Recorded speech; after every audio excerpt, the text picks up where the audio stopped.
আচ্ছা, চলুন আজ একটা দারুণ ব্যাপার নিয়ে কথা বলি। বাণিজ্যিক ব্যাংকগুলো ঠিক কিভাবে টাকা তৈরি করে। হ্যাঁ, একদম ঠিক শুনেছেন, টাকা তৈরি করে। এটা কিন্তু অর্থনীতির সবচেয়ে অবাক করা বিষয়গুলোর একটা। বাইরে থেকে দেখলে মনে হয় যেন কোনো জাদু হচ্ছে, কিন্তু এর পেছনে আছে একটা অসাধারণ আর খুব সহজ একটা পদ্ধতি। কখনো কি মাথায় এসেছে আমরা যে টাকাটা ব্যাংকে রাখি সেটা ঠিক কি হয়? ওটা কি স্রেফ একটা সিন্দুকে তালা দিয়ে রেখে দেওয়া হয়, নাকি এর পেছনে আরও অনেক বড় একটা গল্প আছে? চলুন আজ সেই রহস্যটাই সমাধান করা যাক। এই রহস্যটা বুঝতে হলে আমাদের প্রথমে জানতে হবে বাণিজ্যিক ব্যাংক জিনিসটা ঠিক কি আর এরা কিভাবে কাজ করে।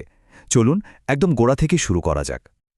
যদি খুব সহজ করে বলি, বাণিজ্যিক ব্যাংক হলো এমন একটা প্রতিষ্ঠান যারা লাভ করার জন্য ব্যবসা করে, আর তাদের ব্যবসার মূল জিনিসটাই হলো টাকা আর ঋণ। এই সংজ্ঞাটা হয়তো একটু কঠিন শোনাচ্ছে, তাই না? কিন্তু এর মানেটা খুবই সোজা। ব্যাংক মূলত দুটো কাজ করে।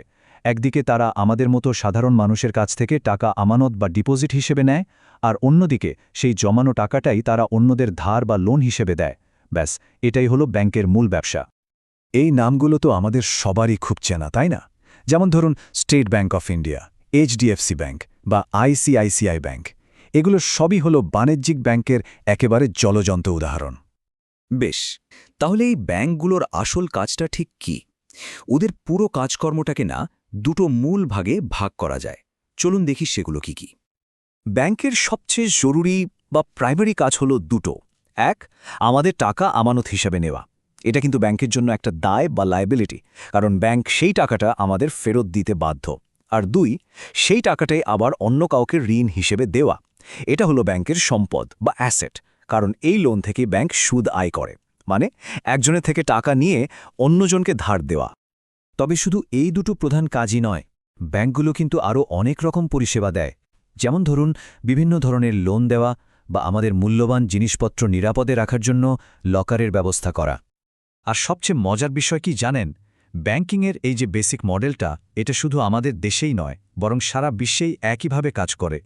তো এবার আসা যাক আসল কথায়, সেই অংশে যেটাকে প্রায় ব্যাংকিং সিস্টেমের ম্যাজিক বলা হয়। এটাই হলো বাণিজ্যিক ব্যাংকগুলোর আসল ক্ষমতা, মানে ঋণ তৈরি করার প্রক্রিয়া। একটা প্রশ্ন তো মাথায় আসতেই পারে, তাই না? যদি ব্যাংক শুধু একজনের টাকা নিয়ে আরেকজনকে ধার দেয়, তাহলে অর্থনীতিতে নতুন টাকা আসছে কোথা থেকে? এখানেই লুকিয়ে আছে আসল ব্যাপারটা।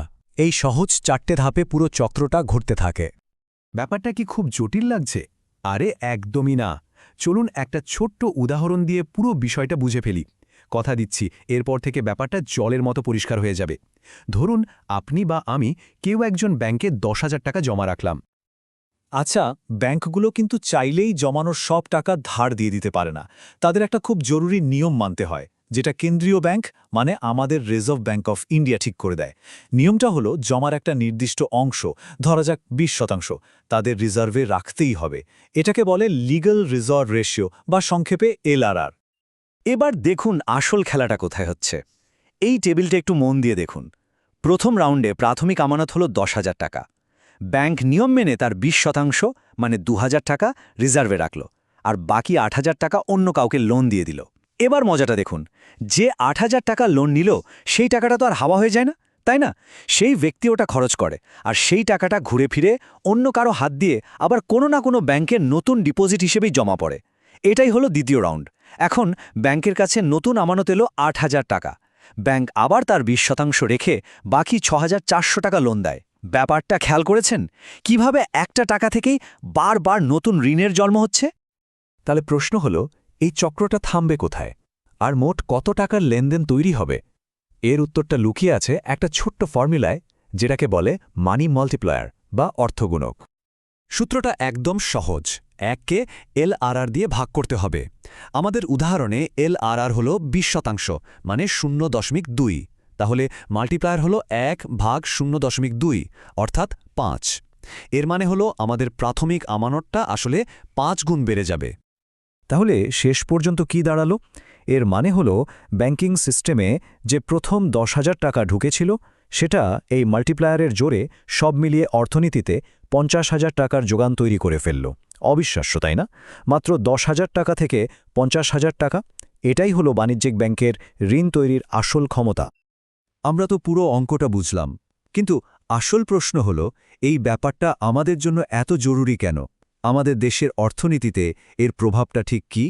চলুন এবার সেটাই দেখা যাক। একটা দারুণ উপমা আছে। বলা হয় যে ব্যাংক হলো একটা দেশের আর্থিক ব্যবস্থার হৃৎপিণ্ড। আমাদের শরীরে হার্ট যেমন রক্ত পাম্প করে পুরো শরীরকে বাঁচিয়ে রাখে, ব্যাংকও ঠিক সেভাবেই অর্থনীতিতে টাকার যোগান দিয়ে তাকে সচল রাখে। একটু ভেবে দেখুন, ব্যাংকগুলোর এই ঋণ দেওয়ার ক্ষমতার জন্যই তো আমাদের দেশের অর্থনীতি চলে। এই লোন নিয়েই নতুন নতুন ব্যবসা শুরু হয়, বড় বড় শিল্প কারখানা তৈরি হয়, আর দেশের অর্থনৈতিক উন্নতি হয়। এক কথায় বলতে গেলে ব্যাংকগুলো আমাদের সবার ছোট ছোট সঞ্চয়কে এক জায়গায় করে একটা বিশাল মূলধন তৈরি করে, আর সেই টাকাতে নতুন কাজের সুযোগ তৈরি হয়, আর দেশের অর্থনীতি চাকা ঘুরতে থাকে। দেশের সবচেয়ে বড় কোম্পানি থেকে শুরু করে আমাদের মতো সাধারণ সঞ্চয়কারী পর্যন্ত আমরা সবাই কিন্তু কোনো না কোনোভাবে এই বিশাল সিস্টেমটারই একটা অংশ। শেষ করার আগে শুধু একটা প্রশ্ন রেখে যাই, ব্যাংক ছাড়া, মানে তাদের এই টাকা তৈরি করার ক্ষমতা ছাড়া, আজকের এই জটিল আর বিশাল অর্থনীতি কি এক মুহূর্তের জন্য চলতে পারত? ভাবার মতো বিষয়, তাই না?